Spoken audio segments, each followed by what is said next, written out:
अस्सलाम वालेकुम गाइस। एक दफ़ा हमारे प्यारे नबी सल्लल्लाहु अलैहि वसल्लम सहाबा के दरमियान बैठे हुए थे।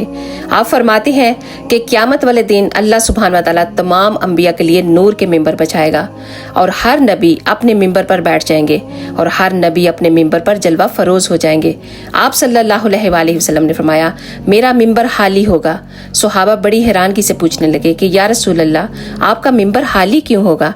तो आप सल्लल्लाहु अलैहि वसल्लम ने फरमाया, मैं अपना मिंबर छोड़कर अल्लाह की बारगाह इलाही में खड़ा हो जाऊंगा और इस डर से खड़ा हो जाऊंगा कि कहीं मैं जन्नत में न चला जाऊं और मेरी उम्मत पीछे न रह जाए।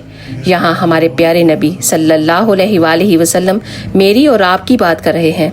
आप फरमा रहे हैं कि मैं अपनी उम्मत की सिफारिश करूंगा, मैं अपने हर उम्मती की सिफारिश करूंगा और मेरा रब मेरी सिफारिश को कबूल फरमाएगा। फिर आपने फरमाया कि मैं इतनी सिफारिश करूंगा कि जहन्नम का दरोगा आकर मुझसे कहेगा कि या रसूल अल्लाह, अब आपका कोई भी उम्मती जहन्नम में नहीं है। तो दोस्तों, हम अल्लाह को अल्लाह तो मानते हैं पर अल्लाह की नहीं मानते। हम अपने नबी सल्लल्लाहु अलैहि वसल्लम से मोहब्बत के दावे तो बहुत करते हैं पर उस नबी सल्लल्लाहु अलैहि वसल्लम के हुक्म पर बिल्कुल भी अमल नहीं करते। हम सबको अपने गिरेबान में एक दफ़ा झांकने की ज़रूरत है कि आजकल हम इस काबिल रह गए हैं कि हमारे प्यारे नबी सल्लल्लाहु अलैहि वसल्लम हमारी सिफारिश करेंगे और अल्लाह सुब्हान व तआला उनकी सिफारिश को कबूल फरमाएगा। बड़ी गहरी बात है। प्लीज़ एक दफ़ा इसके बारे में ज़रूर सोचिएगा और अगर हो सके तो इस वीडियो को ज़्यादा से ज़्यादा शेयर कीजिएगा।